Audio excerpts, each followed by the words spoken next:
कांग्रेस पर mister Rahul destroy the Congress party. Thank you. कैसे कैसे डिस्ट्रॉय कैसे डिस्ट्रॉय कैसे सर डिस्ट्रॉय कैसे? Leadership, he is not a good leader. Modi के बेस्ट फ्रेंड है, हो सकता है बीजेपी में आ जाए।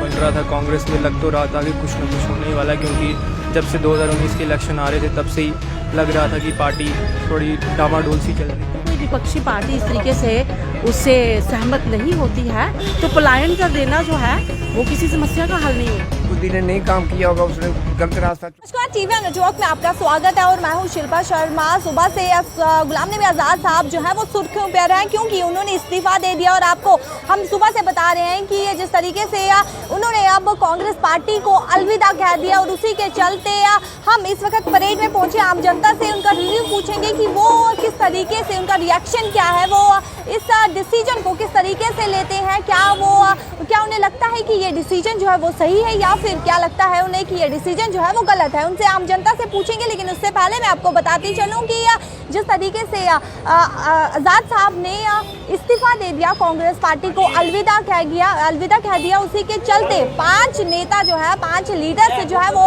नाम जो है उनका निकल कर सामने आ रहा है जिन्होंने रिजाइन कर दिया है। जी बिल्कुल, 5 लीडर्स जिस तरीके से सुबह में उन्होंने रिजाइन कर दिया। सुबह में उनके फेसबुक ऑफिशियल अकाउंट पर साफ तौर पर देखा गया था कि उन्होंने साफ तौर पर लिखा था कि मैं कांग्रेस पार्टी से रिजाइन कर रहा हूं, जम्मू कश्मीर की जितनी भी जिम्मेदारियां हैं मैं उन सब से रिजाइन कर रहा हूं। और उसी के चलते 5 लीडर्स का नाम जो है वो निकल कर सामने आया है जिन्होंने रिजाइन कर दिया। आपको इनके नाम हम बताते चलेंगे। GM Saroori, cabinet minister, ex vice president JNK या PCC, इन्होंने भी रिजाइन कर दिया है। जी बिल्कुल। और दूसरा नाम जो बड़े लीडर है उनका नाम हाजी अब्दुल रशीद है और उसके बाद इन्होंने भी रिजाइन कर दिया। और उसके बाद आपको बताते चले मोहम्मद आमीन भट्ट, इन्होंने भी रिजाइन कर दिया। और उसके बाद गुलजार अहमद वानी और उसके बाद आखिरी नाम चौधरी मोहम्मद अकरम। जी बिल्कुल, ये 5 बड़े लीडर्स हैं जिन्होंने रिज़ाइन कर दिया है। जिस वक्त गुलाम नबी आज़ाद साहब ने रिज़ाइन कर दिया उसी के बाद 2-3-4 घंटे के बाद ये नाम जो है निकल कर सामने आते हैं। और 5 बड़े लीडर्स जिनके मैंने आपको नाम बताया है, 5 बड़े लीडर्स हैं ये जिन्होंने कांग्रेस पार्टी को अलविदा कह दिया है, रिज़ाइन कर दिया। और उसी के चलते हम यहाँ पर परेड में आए हैं। आम जनता से उनका रिएक्शन पूछेंगे कि वो इस चीज़ को किस तरीके से लेते हैं। गुलाम नबी आज़ाद ने इस्तीफा दे दिया है तो ये बहुत बड़ा डिसीजन है, कांग्रेस पार्टी को कहीं ना कहीं धक्का लगा है, तो क्या कुछ कहना चाहेंगे उस पर? Rahul Gandhi did well. He is thinking for the last 6 months to resign from Congress party because they did not give any important position to Mr. Ghulam Nabi Azad, who served J&K state and center as well as. And our Prime Minister Modi ji doing well. He is thinking about the poor people और he is helping very much. क्या लगता है आपको कि कहीं ना कहीं अब ये चेहरा जो है वो बीजेपी सरकार में नजर आएगा? It depends upon Mr. Ghulam Nabi Azad, but he thinks for his future. तो आपको क्या लगता है ये जो डिसीजन लिया वो सही डिसीजन है? बिल्कुल, he did very well. Congress पर mister Rahul destroy the Congress party. Thank you. कैसे कैसे डिस्ट्रॉय कैसे डिस्ट्रॉय कैसे सर डिस्ट्रॉय कैसे? Leadership, he is not a good leader. Is not a good leader. कैसे He is sir? not a good leader. थोड़ा सा आप ब्रीफ में बता देंगे कैसे? He wants to become the Prime Minister of India, ji but nobody will vote him ji to become Prime Minister of India. जी छोड़ना नहीं होता है, उसको फेस करना होता है। जो जिन भी नीतियों से वो खफा है, उन्हें नहीं अच्छी लग रही है तो उसके लिए उन्हें खुलकर सामने आना चाहिए। बीजेपी की जो नई नीति आई है, अब आप NEP को ही देख लो तो उससे कितना वो स्टूडेंट्स के साथ भेदभाव होगा और भी बहुत सारी चीज़ें हैं। तो अगर कोई विपक्षी पार्टी इस तरीके से उससे सहमत नहीं होती है तो पलायन कर देना जो है वो किसी समस्या का हल नहीं होता। हाँ, उन्हें ऐसा नहीं करना चाहिए था। अपनी पार्टी के साथ मिलकर जो भी चुनौतियाँ उनके सामने आ रही थी या जो भी समस्याएं सामने आ रही थी उनका सामना करना चाहिए था।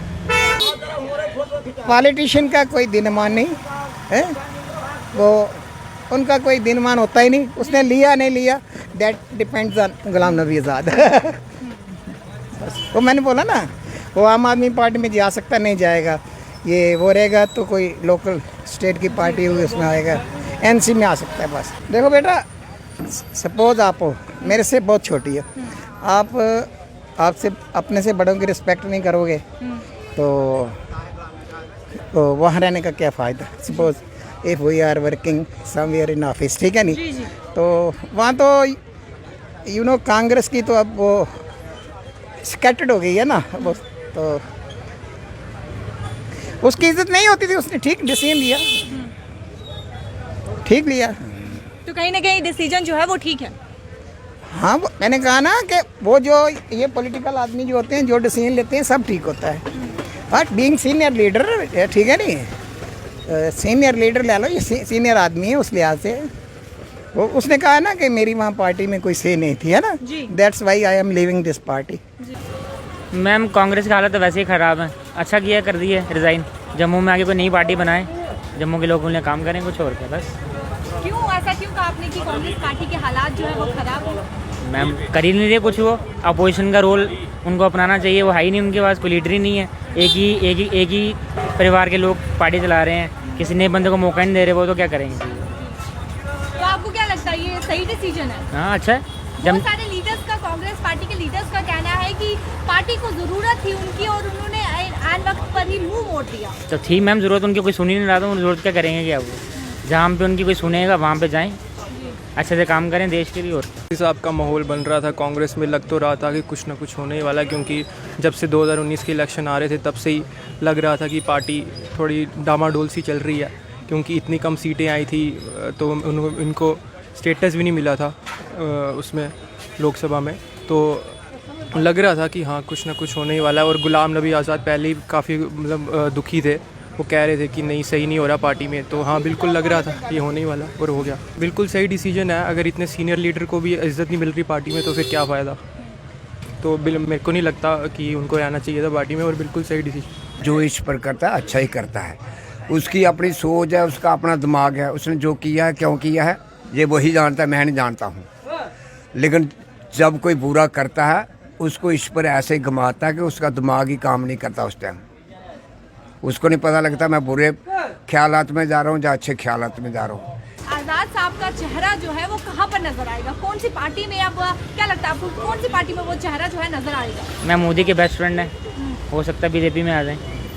ऐसा लग रहा है कि जम्मू में ऐसा लग रहा है जो नई इलेक्शन होने ही वाली है, तो क्या हो सकता है वो अपनी पार्टी अगर बना सकें, जो पर बीजेपी में तो मुश्किल लग रहा है, क्योंकि बीजेपी की इमेज ही अलग है JNK में, तो वो बीजेपी के साथ तो जुड़ेंगे नहीं, बट हो सकता है वो अपनी या फिर दूसरी पार्टी किसी के साथ ज्वाइन कर ले। बीजेपी मुश्किल लग रहा है। मुझे नहीं लगता कहीं पर भी देखने को मिलेगा, बीजेपी में तो वो जाएंगे नहीं, या किसी और पार्टी को पकड़ेंगे, कुछ नहीं कहा जा सकता। अब उनके मन में क्या है ये इसे देख पाना या टटोल पाना किसी के भी वश की बात नहीं है। साफ तौर पर आपने सुना कि लोगों का क्या कुछ कहना है इस पर, जिस तरीके से गुलाम नबी आज़ाद साहब ने इस्तीफा दे दिया, कांग्रेस पार्टी को अलविदा कह दिया, और कुछ लोगों का ये कहना है कि उन्होंने ठीक किया क्योंकि उन्हें वो रिस्पेक्ट जो है वो कांग्रेस पार्टी में नहीं दी जा रही थी, और कुछ लोगों का कहना है कि उन्होंने गलत किया। और अब आप इस चीज़ को किस तरीके से लेते हैं? क्या कांग्रेस पार्टी को उन्होंने जिस तरीके से उन्होंने कांग्रेस पार्टी को अलविदा कहा है, क्या ये सही डिसीजन है या नहीं? अपनी राय जो है वो कमेंट सेक्शन पर जरूर रखेगा। देखते रहिए TVN नेटवर्क। शिल्पा शर्मा के साथ कैमरामैन गोपाल।